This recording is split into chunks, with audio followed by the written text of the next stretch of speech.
दोस्तों आज की कहानी में हम देखेंगे एक ऐसी लड़की को जिसके अंदर एक ऐसी सुपर पावर आ जाती है जिससे वो किसी की भी मन की बातों को सुन सकती है। लेकिन आगे जाकर उसकी ये पावर कैसे उसकी ही खोलकर बजा देती है, आइए देखते हैं। मेरा नाम लुल्ली है, पर आप मुझे दुनिया की सबसे खुशकिस्मत लड़की बोल सकते हो। मैं हमेशा से एक डॉक्टर बनना चाहती थी, लेकिन किसी को भी मुझ पर विश्वास नहीं था। ये जो मेरा बॉयफ्रेंड है नील नपुंसक, ये कॉलेज का सबसे हैंडसम लड़का है, लेकिन आज तक ये मेरी पिंकी नहीं ले पाया क्योंकि मैं इसे कभी देती ही नहीं। कहती है कि मेरे साथ सब कुछ अच्छा चल रहा था जब तक मेरे साथ वो नहीं हुआ जिसने मेरी जिंदगी पूरी तरह बदल दी। अब मेरे साथ ऐसा क्या हुआ था ये आपको आगे पता चलेगा। हम देखते हैं कि ये दोनों एक पार्टी में आए होते हैं जहाँ पर नील नपुंसक लुल्ली से कुछ जरूरी बात करना चाहता था, लेकिन लुल्ली की एक बुरी आदत थी कि वो हमेशा ही अपनी बोलती रहती थी और किसी की सुनती नहीं थी। नील नपुंसक कहता है कि मैं कॉलेज छोड़ रहा हूँ क्योंकि अब मुझसे और पढ़ाई नहीं होती। मैं कनाडा जाना चाहता हूँ और वहाँ पर मैं अपने बाप के पैसों पर ऐश करना चाहता हूँ। लेकिन लुल्ली उसकी बातों पर ध्यान ही नहीं देती। वो तो सोच रही होती है कि वो खाने के लिए चिकन मोमोस मंगवाए या दाल फ्राई। अब नील नपुंसक उसकी इस हरकतों से परेशान हो चुका था, इसलिए वो किसी दूसरी लड़की के पास चला जाता है और उससे बातें करने लगता है। लेकिन हम देखते हैं कि लुल्ली को इससे कोई फर्क नहीं पड़ता और वो तो मस्त अपने फोन में लगी हुई होती है। थोड़ी देर बाद जब नील नपुंसक उसके पास आता है तो लुल्ली उससे बिना किसी मतलब के लड़ने लग जाती है। कहती है कि अगर तुम्हें कॉलेज छोड़ना है तो छोड़ दो, वैसे भी डॉक्टर बनना तुम्हारे बस की बात नहीं है। साली ये मेरी एक्स जैसी क्यों लग रही है। खैर नील नपुंसक उसकी इस बात पर भड़क जाता है और उसे कहता है कि तुम्हें तो मेरी कोई परवाह ही नहीं, मैंने हर चीज में तुम्हारा साथ दिया, लेकिन ऐसा लगता है कि तुम्हें तो मेरे से प्यार ही नहीं है। तुम्हें तो सिर्फ खुद की पड़ी है और अपने खाने की, जो दिन भर तुम ठूसती रहती हो। अब उन दोनों में झगड़ा हो जाता है, जिस दौरान नील नपुंसक वहाँ पर रखी हुई मछली खा जाता है। लेकिन तभी उसकी तबीयत खराब होने लगती है और वो कहता है कि क्या ये मछली थी। लुल्ली कहती है कि हाँ तो क्या हुआ, पर तभी उसे याद आता है कि नील नपुंसक को तो मछली से एलर्जी है। थोड़ी देर बाद वहाँ पर एम्बुलेंस आ जाती है और नील नपुंसक को हॉस्पिटल ले जाया जाता है। लुल्ली कहती है कि तुमने मुझे बताया क्यों नहीं कि तुम्हें मछली से एलर्जी है। नील नपुंसक कहता है कि मैं तुम्हें 1000 बार बता चुका हूँ, लेकिन तुम्हें अपने अलावा कुछ और याद रहे तब ना। हम देखते हैं कि नील नपुंसक अब उससे बहुत ज्यादा परेशान हो चुका था, इसलिए वो लुल्ली से कहता है कि सब कुछ खत्म हुआ, मैं इस रिश्ते को और बर्दाश्त नहीं कर सकता। अभी सुनकर लुल्ली को बुरा तो लगता है, लेकिन उसे ज्यादा कुछ फर्क नहीं पड़ता। फिर अगली सुबह लुल्ली का एक हॉस्पिटल में इंटर्नशिप था, तो वो सुबह सुबह ही तैयार होकर घर से निकल जाती है क्योंकि वो हॉस्पिटल शहर के दूसरी तरफ था। आगे जब वो हॉस्पिटल में थी तभी वो वहाँ पर नील नपुंसक को देखती है, जो कि रसमलाई नाम की एक टीचर के साथ होता है। अब उन दोनों को साथ में देखकर लुल्ली की जल जाती है और वो उनका पीछा करने लगती है। फिर लुल्ली नील नपुंसक के पास आती है और उससे पूछती है कि तुम तो कॉलेज छोड़ने वाले थे ना। नील नपुंसक कहता है कि नहीं, अब तो मैं एक डॉक्टर बनना चाहता हूँ। आगे उन सभी को एक ऑपरेशन दिखाने के लिए ले जाया जाता है, जहाँ पर रसमलाई जब नील नपुंसक के साथ बात कर रही थी तब उन दोनों को साथ में देखकर लुल्ली की और भी ज्यादा जलने लग जाती है। इसके बाद सभी स्टूडेंट्स को जनरल वार्ड में ले जाया जाता है, जहाँ पर कुछ ही दिनों पहले ही नए पेशेंट्स एडमिट हुए थे। वहीं जब सभी एक पेशेंट को देख रहे थे तब लुल्ली एक दूसरे पेशेंट के पास जाती है, जहाँ पर वो पेशेंट लुल्ली से कहता है कि मेरे घोटों में बहुत ज्यादा दर्द हो रहा है। अब लुल्ली चुपके से वहाँ पर पड़ा हुआ एक इंजेक्शन उठाती है और उसे उस पेशेंट के घोटों में लगाने के लिए ले जाने लगती है। लेकिन तभी रसमलाई उसे ऐसा करते हुए देख लेती है। वो लुल्ली से पूछती है कि इस पेशेंट को क्या बीमारी है।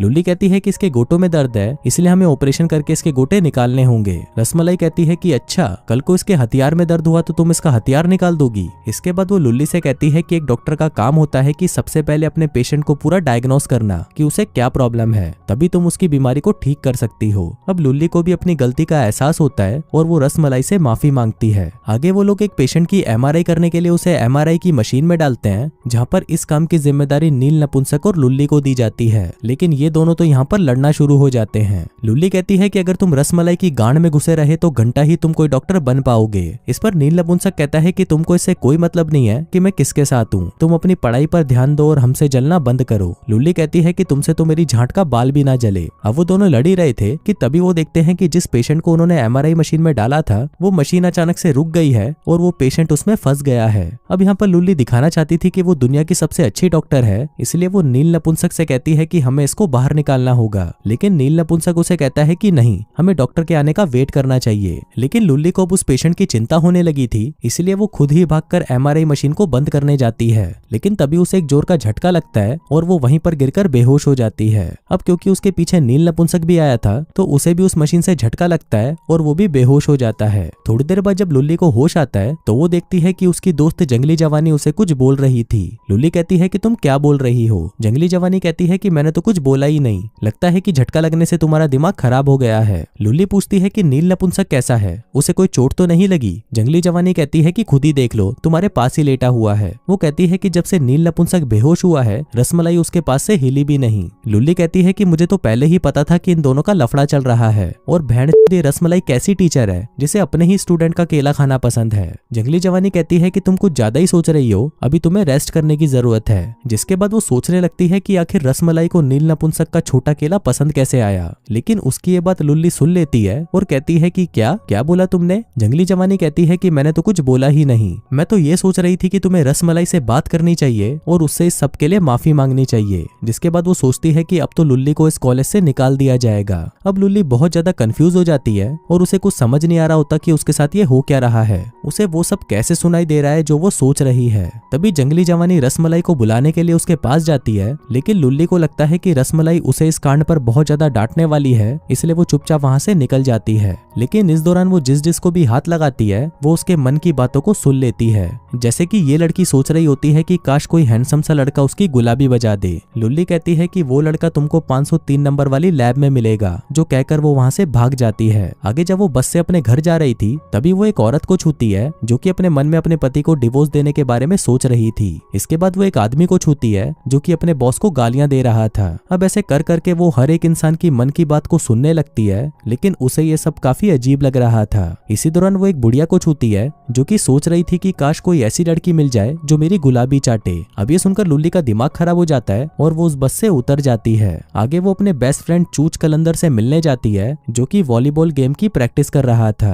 लेकिन उसका गेम देखकर ऐसा लग रहा था जैसे कि वो लड़कियों की तरह खेल रहा हो, लेकिन वो अपनी गेम में बहुत ही अच्छा परफॉर्म कर रहा था। अब उसका गेम देखकर उसका कोच उसे टीम का कैप्टन बनने को कहता है, लेकिन चूच कलंदर उसे कैप्टन बनने से मना कर देता है और कहता है कि मेरे पैर पर चोट लगी है, इसलिए आप कैप्टन किसी और को बना दीजिए। आगे जब चूच कलंदर लुल्ली से बात कर रहा था तो लुल्ली उसे कहती है कि तुम तो बिल्कुल फिट लग रहे हो, तो तुम कैसे कह सकते हो कि तुम्हें चोट लगी है? चूच कलंदर कहता है कि ले साली देख, मुझे अंदरूनी चोट लगी है। लेकिन जब लुल्ली उसे चेक कर रही होती है तभी वो सोचने लगता है कि इसके सामने मुझे चोट लगने का नाटक करना होगा। लुल्ली कहती है कि अभी चूतिए तो बिल्कुल ठीक है। चूच कलंदर कहता है कि अच्छा, और तुम्हें कैसे पता कि मैं ठीक हूँ? अभी सुनकर लुल्ली रोने लगती है और कहती है कि मुझे नहीं पता, मुझे समझ नहीं आ रहा कि मेरे साथ ये हो क्या रहा है, पर मैं सबकी मन की बातें सुनने लगी हूँ। चूच कलंदर कहता है कि ऐसा नहीं हो सकता, कोई भी किसी की भी मन की बातें नहीं सुन सकता। लुल्ली कहती है कि बाकियों का तो पता नहीं, पर मेरे साथ तो ये हो रहा है। चूच कलंदर कहता है कि शायद ये उस MRI की वजह से हुआ होगा, इसलिए जल्दी ही ये ठीक हो जाएगा। आगे वो लुल्ली को उसके घर छोड़ने जाता है जहाँ पर उसकी माँ उसको लेकर बहुत ज्यादा चिंता कर रही थी। आगे जब लुल्ली अपनी माँ को टच करती है तो वो अपने मन में सोच रही होती है कि लुल्ली अपनी जिंदगी में कितनी अकेली है, काश उसे कोई अच्छा सा बॉयफ्रेंड मिल जाए। इस पर लुल्ली कहती है कि मॉम आपको चिंता करने की कोई जरूरत नहीं, मेरी पिंकी के पीछे कॉलेज के बहुत से लड़के पागल हैं, तो मुझे बॉयफ्रेंड तो बहुत ही आसानी से मिल जाएगा। आगे जब चूच कलंदर लुल्ली की माँ के साथ बैठा था तभी उसकी माँ उसे कहती है कि क्या तुम दोनों वापस से एक हो सकते हो? मुझे लगता है कि तुम दोनों साथ में बहुत क्यूट लगते हो। चूच कलंदर कहता है कि तब तो हम बच्चे थे और अब तो लुल्ली को सिर्फ अपनी ही पड़ी है, हम दोनों का तो साथ में कोई मैच ही नहीं है। आगे जब वो लुल्ली के पास जाता है तो वो उसे कहता है कि तुम्हारी मॉम कह रही थी कि हम दोनों को साथ में होना चाहिए, लेकिन मैंने उन्हें मना कर दिया। लुल्ली कहती है कि क्यों, हम दोनों साथ में क्यों नहीं हो सकते? क्योंकि मैं सिर्फ अपने बारे में सोचती हूँ तो मैं किसी की गर्लफ्रेंड नहीं बन सकती। चूच कलंदर कहता है कि नहीं यार, ऐसा नहीं है। और तभी वो सोचने लगता है क्योंकि मैं मीठा हूँ इसलिए। अभी सुनते ही लुल्ली शॉक्ड हो जाती है और कहती है कि क्या तुम मीठे हो? चूच कलंदर कहता है कि नहीं यार, ये क्या बोल रही हो तुम? लुल्ली कहती है कि अच्छा चलो मेरी कसम खा के बोलो कि तुम छक्के नहीं हो। तभी चूच कलंदर सोचने लगता है कि इस साली को मेरे बारे में पता कैसे चला। लुल्ली कहती है कि मुझे मन में गाली देना बंद करो। अभी सुनकर चूच कलंदर की फट जाती है और वो कहता है कि तुम तो सच में लोगों की मन की बात सुन सकती हो। लुल्ली कहती है कि हाँ, और तुम सच में मीठे हो। चूच कलंदर कहता है कि हाँ मैं मीठा हूँ, पर प्लीज तुम किसी को भी इस बारे में मत बताना। इस पर लुल्ली भी उसे कहती है कि प्लीज तुम किसी को भी मत बोलना कि मैं लोगों की मन की बातें सुन सकती हूँ। इसी दौरान वहाँ पर जंगली जवानी आ जाती है और उन्हें कहती है कि क्या तुम दोनों मजदूरी कर रहे थे? जिस पर लुल्ली कहती है कि नहीं, ये साला तो छक्का है। तभी चूच कलंदर भी उसे बता देता है कि लुल्ली लोगों का दिमाग पढ़ सकती है। अभी सुनकर जंगली जवानी हैरान रह जाती है और कहती है कि भेड़ ये सब चल क्या रहा है। अब लुल्ली भी उसे सब कुछ बता देती देती है कि वो लोगों की मन की बातें सुन सकती है। जंगली जवानी कहती है कि ऐसा कैसे हो सकता है। इस पर लुल्ली कहती है कि ये तो मेरे साथ सच में हो रहा है। जंगली जवानी कहती है कि अच्छा चलो ये बताओ कि अभी मैं क्या सोच रही हूँ। लुल्ली उसका हाथ पकड़ती है और कहती है कि तुम्हें किसी का काला घोड़ा चाहिए। अभी सुनकर जंगली जवानी हैरान हो जाती है और कहती है कि तुम्हारे पास तो सच में सुपर पावर्स हैं। फिर वो चूच कलंदर से कहती है कि तुम्हें भी सबको बता देना चाहिए कि तुम एक मीठे हो। चूच कलंदर कहता है कि ये इतना आसान नहीं, अगर सोसाइटी को मेरे बारे में पता चल गया तो वो मेरा हथियार काट देंगे। तभी लुल्ली कहती है कि अभी ये सब बातें छोड़ो और ये सोचो कि मैं अपनी इस प्रॉब्लम से कैसे छुटकारा पा सकती हूँ। जंगली जवानी कहती है कि छुटकारा किससे, ये तुम्हारी पावर्स कोई प्रॉब्लम नहीं बल्कि भगवान ने तुम्हें ये गिफ्ट दिया है। तुम तो इसका इस्तेमाल करके ये भी पता लगा सकती हो कि रसमलाई सच में नील नपुंसक से प्यार करती भी है या नहीं। अब लुल्ली को उसका ये आइडिया पसंद आता है, जिसके बाद अगले दिन जब वो कॉलेज जाती है तभी उसे वहाँ पर नील नपुंसक मिलता है जो कि आज उससे बहुत ही अच्छे तरीके से बात कर रहा था। अब लुल्ली उसकी मन की बातें सुनने के लिए उसे टच करती है, लेकिन वो नील नपुंसक की मन की बात नहीं सुन पाती। तभी नील नपुंसक उसे चूसने लगता है और उसे कहता है कि आज तुम इतनी शानदार लग रही हो कि तुम्हें देखकर मेरा खड़ा हो गया। अभी सुनकर लुल्ली भी खुश हो जाती है और सोचती है कि शायद नील नपुंसक उसके साथ वापस रिलेशनशिप में आना चाहता है। वो उसे पूछती है कि क्या तुम मुझसे गुस्सा नहीं हो। नील नपुंसक कहता है कि नहीं तो मैं क्यों गुस्सा होऊंगा। इसी दौरान वहाँ पर रसमलाई आ जाती है और लुल्ली को अपने ऑफिस में बुलाती है। फिर जब लुल्ली उसके ऑफिस आती है तो रसमलाई उसे बताती है कि नील नपुंसक को एक रेयर बीमारी है जिसमें उसे कल का कुछ भी याद नहीं है और उसे ये बीमारी उस MRI मशीन के करंट लगने की वजह से हुई है। रसमलाई कहती है कि शायद ये बीमारी टेम्परेरी हो सकती है, लेकिन उसे आज से 1-2 दिन पहले का कुछ भी याद नहीं है। अभी सुनकर लुल्ली खुश हो जाती है और सोचती है कि शायद यही मौका है नील नपुंसक को वापस पटाने का। पर तभी उसे जंगली जवानी की वो बात भी याद आती है कि वो रसमलाई की मन की बात को जान ले कि उसे नील नपुंसक पसंद भी है या नहीं। अब लुल्ली रसमलाई का हाथ पकड़ती है और कहती है कि नील नपुंसक बहुत ही अच्छा लड़का है। तभी रसमलाई सोचने लगती है कि नील नपुंसक बहुत ही अच्छा है, लेकिन वो बिना माँ के बड़ा हुआ है और मैं उसे एक माँ की तरह प्यार करती हूँ। अब ये सुनकर लुल्ली को चैन पड़ता है, जिसके बाद वो जंगली जवानी के पास आती है और उसे कहती है कि रसमलाई तो नील नपुंसक को अपने बेटे की जैसे मानती है। जिसके साथ ही वो उसे ये भी बताती है कि उस शौक की वजह से नील नपुंसक को 2 दिन पहले का कुछ भी याद नहीं और उसे ये भी याद नहीं कि हम दोनों का ब्रेकअप हो चुका है। जंगली जवानी कहती है कि फिर तो तुम उसका दिमाग पढ़ सकती हो, जिस पर लुल्ली कहती है कि नहीं, सिर्फ वही एक इंसान है जिसकी मन की बातें मैं नहीं सुन सकती। इसी दौरान नील नपुंसक भी वहाँ पर आ जाता है और लुल्ली से कहता है कि मुझे कुछ अजीब लग रहा है, ऐसा लग रहा है जैसे मुझे कुछ बातें याद नहीं। तभी जंगली जवानी लुल्ली को हाथ लगाती है और अपने मन में उसे कहती है कि जो चल रहा है चलने दो, इसे सच बताने की कोई जरूरत नहीं। अब आगे सभी मिलकर हॉस्पिटल में अलग अलग पेशेंट से बातें करते हैं ताकि वो जान पाए कि किसको क्या बीमारी है और उसका इलाज कैसे करना है। आगे हम देखते हैं कि लोगों की मन की बातें सुन सुनकर लुल्ली परेशान हो चुकी थी, इसलिए वो अपनी इस पावर से छुटकारा पाना चाहती थी। इसलिए जंगली जवानी और चूच कलंदर उसे एक जादू टूना करने वाली के पास ले जाते हैं। अब वो जादू टूने वाली उस पर झाड़ फूक करने लगती है, लेकिन लुल्ली उसे परेशान हो जाती है और उसका हाथ पकड़कर उसकी मन की बात सुनने लगती है। फिर लुल्ली उसे बता देती है कि तुम एक फ्रॉड हो और लोगों को चूतिया बनाती हो। अब लुल्ली की बात सुनकर उस औरत की फटकर 64 हो जाती है और वो उसे ऑफर देती है कि तुम मेरे साथ मिलकर काम कर लो, हम लोगों को ऐसे चूतिया बनाकर बहुत अमीर हो सकते हैं। लेकिन लुल्ली उसकी बातों को इग्नोर कर देती है और वहां से चली जाती है। उसी शाम सभी एक क्लब में जाते हैं, जहां पर हम देखते हैं कि जंगली जवानी इस चुस्कीलाल नाम के एक लड़के को बहुत पसंद करती थी। वो उसे कहती है कि आज मेरे पेरेंट्स घर पर नहीं है, तो क्या तुम मेरे साथ मेरे घर पर चलकर मेरी गुलाबी फाड़ सकते हो। लेकिन इसी दौरान वहां पर चूच कलंदर आ जाता है और उससे पूछता है कि क्या मैं भी तुम लोगों के साथ बैठकर दारू पी सकता हूँ। इस पर चुस्कीलाल कहता है कि हाँ क्यों नहीं। जिसके बाद वो उन दोनों के लिए ड्रिंक लेने चला जाता है। कुछ देर बाद चूच कलंदर भी उठकर वहां से चला जाता है और काफी देर वेट करने के बाद भी जब वो दोनों वापस नहीं आते तो जंगली जवानी उन दोनों को देखने जाती है। तभी वो देखती है कि वो दोनों वहां पर साथ में दारू पी रहे हैं, जो देखकर जंगली जवानी को काफी अजीब लगता है। वहीं क्लब में लुल्ली और नील नपुंसक की ठरक की सीमा पार हो चुकी थी, इसलिए नील नपुंसक उससे पूछता है कि क्या हम दोनों मेरे घर पर चले, वहां पर हम पलंग तोड़ मजदूरी करेंगे। अब लुल्ली भी इसके लिए हाँ कर देती है। जिसके बाद वो दोनों नील नपुंसक के घर पर आते हैं और वहां पर पूरी रात दबाकर मजदूरी करते हैं। अगली सुबह वो दोनों फिर से दबाकर मजदूरी कर रहे थे, लेकिन तभी वहां पर नील नपुंसक का बाप आ जाता है और उन दोनों को साथ में देख लेता है। कहता है कि मैं तो यहाँ पर अपना सामान लेने आया था, लेकिन तुम तो अपना सामान कहीं और घुसा कर बैठे हो। अब लुल्ली की यहाँ पर फट रही थी, क्योंकि उसे लग रहा था कि उसे बिना कपड़ों के देखकर कहीं उसका बाप उस पर टूट ना पड़े। लेकिन उसका बाप खुद पर कंट्रोल कर लेता है और वहां से चला जाता है। आगे जब वो सभी मिलकर नाश्ता कर रहे थे, तभी नील नपुंसक अपने बाप से कहता है कि मुझे डॉक्टर नहीं बनना, मैं तो एक अश्लील टैटू आर्टिस्ट बनना चाहता हूँ। लेकिन उसकी ये बात सुनकर उसका बाप उस पर भड़क जाता है और उसे कहता है कि लोग क्या कहेंगे, कि बाप तो एक फेमस सर्जन है और बेटा एक अश्लील टैटू आर्टिस्ट। नील नपुंसक कहता है कि कुछ भी हो पर मुझे आप जैसा कभी नहीं बनना। अभी सुनकर उसका बाप गुस्सा हो जाता है और वहां से चला जाता है। आगे घर आकर लुल्ली जब अपनी माँ से बात कर रही थी तभी वो अपनी माँ को भी बता देती है कि मैं लोगों की मन की बातें सुन सकती हूँ, लेकिन उसकी माँ को उस पर विश्वास नहीं होता और सोचने लगती है कि शायद इसको अब मेंटल हॉस्पिटल में एडमिट करवाना पड़ेगा।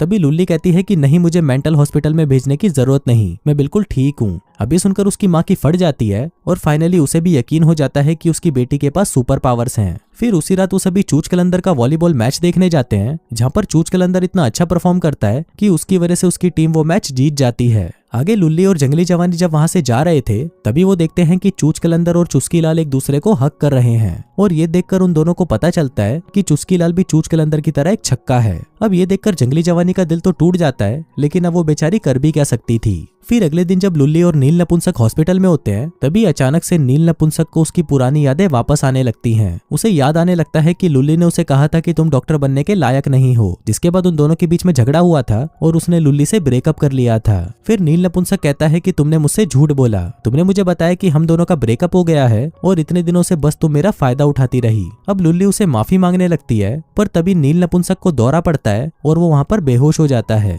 आगे जब उसका ट्रीटमेंट हो रहा था तभी लुल्ली देखती है कि नील नपुंसक की दिल की धड़कन अचानक कम हो रही है। अब ये देखकर डॉक्टर रसमलाई उसे बिजली का झटका देने लगती है, पर हम देखते हैं कि इस दौरान लुल्ली ने नील नपुंसक का हाथ पकड़ा हुआ था, जिस वजह से बिजली का झटका उसे भी लगता है और वो नीचे गिर जाती है। लेकिन वहीं नील नपुंसक की हालत अभी भी नहीं सुधरी थी, इसलिए डॉक्टर उसका ऑपरेशन करने के लिए उसे ऑपरेशन रूम में ले जाते हैं। आगे लुल्ली जब बाहर उदास खड़ी थी तभी जंगली जवानी उसके पास आती है। लुल्ली कहती है कि ये सब मेरी वजह से हुआ है और अगर आज नील नपुंसक को कुछ हो गया तो मैं कभी भी खुद को माफ नहीं कर पाऊंगी। जंगली जवानी कहती है कि इसमें तुम्हारी कोई गलती नहीं है और नील नपुंसक भी जल्दी ठीक हो जाएगा। लेकिन इसी दौरान जब जंगली जवानी उसे छू रही थी तभी लुल्ली को यह एहसास होता है कि अब वो उसकी मन की बातें नहीं सुन सकती, जिसका मतलब था कि झटका लगने की वजह से लुल्ली की पावर्स वापस जा चुकी थी। फिर आगे हम देखते हैं कि नील नपुंसक का ऑपरेशन कंप्लीट हो जाता है और फिर डॉक्टर रसमलाई बताती है कि नील नपुंसक अब पूरी तरह ठीक है। आगे लुल्ली जब उससे मिलने जाती है तभी वहां पर उसका बाप भी आया होता है। वो नील नपुंसक से अपने बर्ताव के लिए माफी मांगता है और उसे कहता है कि तुम्हें जो बनना है तुम बन सकते हो, मैं किसी भी चीज के लिए तुम्हें मना नहीं करूंगा।